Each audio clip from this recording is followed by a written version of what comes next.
Because it's surrounded by the ocean, salt is a very important part of Japanese cuisine. That importance is why Shio ramen is one of the 4 most popular flavors.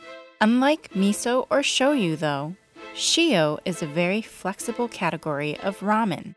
In fact, many chefs believe that a good bowl of Shio ramen is the most difficult type to make because Shio isn't as clearly defined as other types. The primary flavor must be salt, but since all ramen is salty, it can be quite difficult to make the saltiness of Shio broth come through without being overwhelmed by other flavors. Welcome to this episode of Ramen Regions.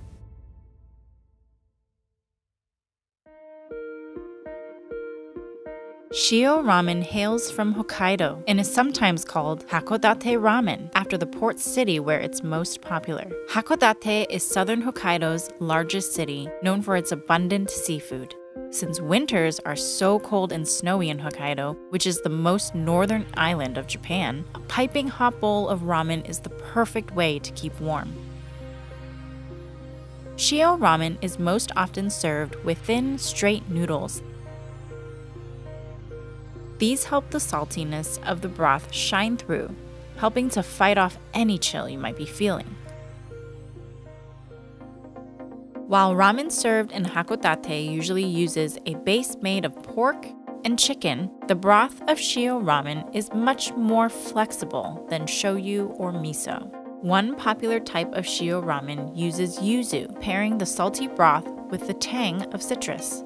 Whether pork, beef, or seafood broth is the base, refreshing saltiness characterizes Shio ramen broth.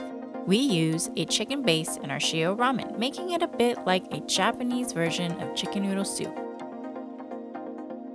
Similarly to the variants of the broth, Shio ramen toppings can also vary widely. It's a great foundation for whatever flavors you want to experiment with because its flavor is very neutral. For a Hakodate-style Shio ramen, the usual toppings are pretty similar to the traditional shoyu ramen topping.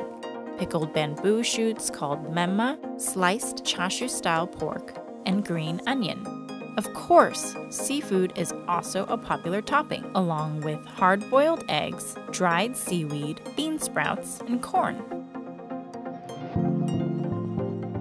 For our Shio ramen, we added a couple shrimp for color, and as a nod to Shio ramen's port city origins, along with scallions for freshness and chashu-style pork to round it out as a meal.